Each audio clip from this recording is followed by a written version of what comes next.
സന്ധ്യാദീപം തിളങ്ങും നേരം തിരുനടയിൽ ശാന്തി നിറയും.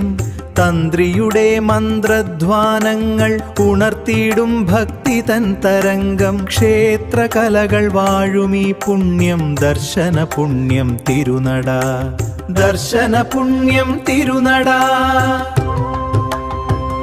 വള്ളുവനാടിന്റെ പച്ചപ്പും ശാന്തതയും തുളുമ്പുന്ന അമ്പലപ്പാറ വേങ്ങശ്ശേരിയുടെ മണ്ണിൽ പ്രകൃതിയുടെ മാറോടണഞ്ഞു കിടക്കുന്ന മറ്റൊരു അപൂർവ പുണ്യസങ്കേതമാണ് തിമിലയിൽ മഹാദേവ ക്ഷേത്രം. കേരളത്തിലെ സാധാരണ ക്ഷേത്രങ്ങളിൽ നിന്നും തികച്ചും വ്യത്യസ്തമായി ഭൂമി നിരപ്പിൽ നിന്നും താഴ്ന്നു സ്ഥിതി ചെയ്യുന്ന ഈ ശിവക്ഷേത്രം ദർശനത്തിൻ്റെ നിമിഷം മുതൽ തന്നെ ഭക്തരുടെ ഉള്ളിൽ ഒരു അപൂർവ അനുഭൂതിയാണ് നിറയ്ക്കുന്നത്. പച്ചപ്പ് നിറഞ്ഞ ചുറ്റുപാടുകൾക്ക് നടുവിലൂടെ കൽപ്പടവുകൾ ഇറങ്ങി വേണം ഭഗവാനെ ദർശിക്കാനായി എത്തുവാൻ. കാലത്തിൻ്റെ എത്രയും പഴക്കമുള്ള പ്രകൃതി ഭംഗിയും പ്രശാന്തമായ അന്തരീക്ഷവും ഈ പുണ്യഭൂമിയെ ഒരേ സമയം ഭക്തിസാന്ദ്രവും സുന്ദരവുമാക്കുന്നു. പ്രകൃതിയും ഈശ്വര ചൈതന്യവും ഇവിടെ പൂർണ്ണമായി ലയിച്ചു ചേർന്നിരിക്കുന്നു. വാദ്യപ്രിയനായ മഹേശ്വരൻ ഉമാസമേതനായി ഇവിടെ കുടികൊള്ളുന്നുവെന്നാണ് ഇവിടുത്തെ മുഖ്യ വിശ്വാസം. തിമിലയിലേറി വന്നു എന്ന ഐതിഹ്യമാണ് തിമിലയിൽ മഹാദേവ ക്ഷേത്രത്തെപ്പറ്റി വാമൊഴിയായി ദേശത്ത് പറഞ്ഞു കേൾക്കുന്നത്. അതുകൊണ്ട് തന്നെ വാദ്യപ്രിയനായ ആ ഭഗവാന് മുൻപിൽ വാദ്യകലാകാരന്മാർക്ക് ഈ സന്നിധി ഏറെ വിശേഷപ്പെട്ടതുമാണ്. തിമിലയിൽ എഴുന്നള്ളിയെത്തിയ പരമശിവന് മുൻപിൽ വാദ്യാർച്ചന വഴിപാടായി സമർപ്പിക്കുന്നതും പുതിയതായി കലാപഠനം പൂർത്തിയാക്കുന്ന വാദ്യകലാകാരന്മാർ ഇവിടെ വന്ന് തങ്ങളുടെ കലാപരമായ അരങ്ങേറ്റം നടത്തുന്നതും അതീവ ഫലസിദ്ധി കൊണ്ട് അനുഗ്രഹീതമാണെന്ന് ഭക്തർ സാക്ഷ്യപ്പെടുത്തുന്നു. കലയും ആത്മീയതയും ഇഴചേരുന്ന ഈ തിരുമുറ്റത്ത് അരങ്ങേറ്റം കുറിക്കുന്ന ഏതൊരു കലാകാരനും ഭഗവാന്റെ കടാക്ഷത്താൽ കലാരംഗത്ത് ഉന്നത ഉജ്ജ്വലമായ വിജയം കൈവരിക്കാൻ കഴിയുമെന്നാണ് അനുഭവസ്ഥരുടെ ഉറച്ച വിശ്വാസം. ഉമാസമേതനായ പരമശിവൻ വാണരുളുന്ന ഇടമാണെങ്കിലും മറ്റു ചില ശിവക്ഷേത്രങ്ങളിലെ പോലെ ഇവിടെ പൂർണ്ണപ്രദക്ഷിണം നിഷിദ്ധമാണ് എന്നതും ഇവിടുത്തെ മറ്റൊരു പ്രത്യേകതയാണ്. ക്ഷേത്രത്തിൻ്റെ നാലമ്പലത്തിനകത്തായി മുഖമണ്ഡപവും ഉപദേവന്മാരായ വിനായകനും അയ്യപ്പനും ഭക്തർക്ക് അനുഗ്രഹം ചൊരിഞ്ഞ് കുടികൊള്ളുന്നുണ്ട്. ശാന്തസുന്ദരമായ ഈ നാലമ്പലവട്ടവും ഇവിടുത്തെ ചൈതന്യവും മനസ്സിന് വലിയൊരു ഉണർവാണ് പകർന്നു നൽകുന്നത്. ഈ ക്ഷേത്രത്തിലെ ഓരോ ആചാരത്തിനും വഴിപാടുകൾക്കും പിന്നിൽ വലിയൊരു വിശ്വാസധാരയും പ്രകൃതിയോട് ഇണങ്ങി നിൽക്കുന്ന പ്രത്യേകതകളുമുണ്ട്. നാലമ്പലത്തിന് പുറകിലായുള്ള പുണ്യമാർന്ന കോവളത്തറയിരുന്ന ശിവപഞ്ചാക്ഷരി നാമം 108 തവണ ജപിക്കുന്നത് മുജ്ജന്മപാപങ്ങളുടെ ദോഷങ്ങൾ അകറ്റാൻ അതിവിശേഷമാണെന്ന് വിശ്വസിക്കപ്പെടുന്നു.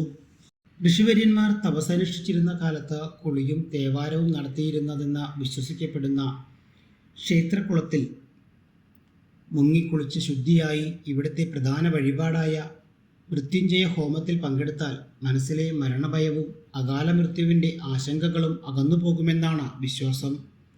അതുപോലെ നാലമ്പലത്തിന് പുറത്ത് കുളത്തിനു മേൽക്കരയിൽ കുടികൊള്ളുന്ന നാഗദേവതകൾക്ക് വളചാർത്തി പ്രാർത്ഥിച്ചാൽ സന്താനഭാഗ്യവും തലമുറ ദോഷങ്ങൾ അകലുവാനും ഏറെ ഫലപ്രദമാണെന്ന് അനുഭവസ്ഥർ സാക്ഷ്യപ്പെടുത്തുന്നു.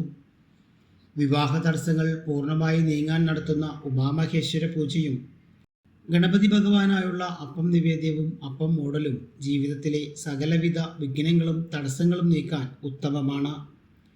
കലികാലത്തിൻ്റെ ദുരിതങ്ങളും കഷ്ടപ്പാടുകളും അകലുവാൻ ശാസ്താവിങ്കൽ സമർപ്പിക്കുന്ന എള്ളുതിരിയും നീരാഞ്ജനവും ഭക്തർക്ക് അഭൂതപൂർവമായ ഫലം നൽകുന്നുണ്ട്. രുദ്രദേവൻ്റെ പ്രീതിക്കായി നടത്തുന്ന വാദ്യാർച്ചനയും വിശേഷാൽ വഴിപാടുകളും കൽപ്പടവുകൾ ഇറങ്ങിച്ചെന്ന് നടത്തുന്ന ദർശനവും ഇവിടെ എത്തുന്ന ഓരോ ഭക്തനും സർവഭീഷ്ടസിദ്ധിയും പ്രദാനം ചെയ്യുന്നു. വർഷാവർഷം നടക്കുന്ന വിശേഷങ്ങൾ ഉത്സവങ്ങൾ ഈ സന്നിധിയെ സജീവമാക്കുന്നുണ്ട്. മഹാശിവരാത്രിയും വൈക്കത്തഷ്ടമിയും ഇവിടെ അതീവ ഭക്തിയോടെയാണ് ആഘോഷിക്കുന്നത്. കൂടാതെ മണ്ഡലമാസാചരണവും നാരായണീയ പാരായണവും സപ്താഹയജ്ഞങ്ങളും ഈ ക്ഷേത്രത്തെ ആത്മീയതയുടെ നെറുകയിലെത്തിക്കുന്നു. വള്ളുവനാടൻ ഗ്രാമങ്ങളുടെ പച്ചപ്പിനിടയിൽ ഭൂമി നിരപ്പിൽ നിന്നും താഴ്ന്ന് പ്രകൃതിയോടിണങ്ങി നിൽക്കുന്ന തിമിലയിൽ മഹാദേവ ക്ഷേത്രം കാണുന്ന ഏതൊരു യാത്രികൻ്റെയും മനസ്സിന് കുളിർമയും ആത്മീയവുമായ ഉണർവുമാണ്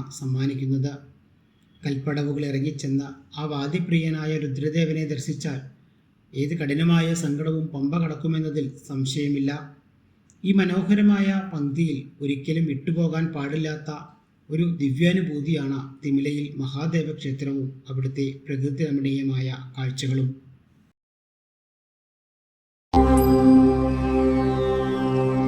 സന്ധ്യാദീപം തിളങ്ങും നേരം തിരുനടയിൽ ശാന്തി നിറയും. തന്ത്രിയുടെ മന്ത്രധ്വാനങ്ങൾ ഉണർത്തിയിടും ഭക്തി തൻ തരംഗം. ക്ഷേത്രകലകൾ വാഴുമീ പുണ്യം ദർശന പുണ്യം തിരുനട. ദർശന പുണ്യം തിരുനട.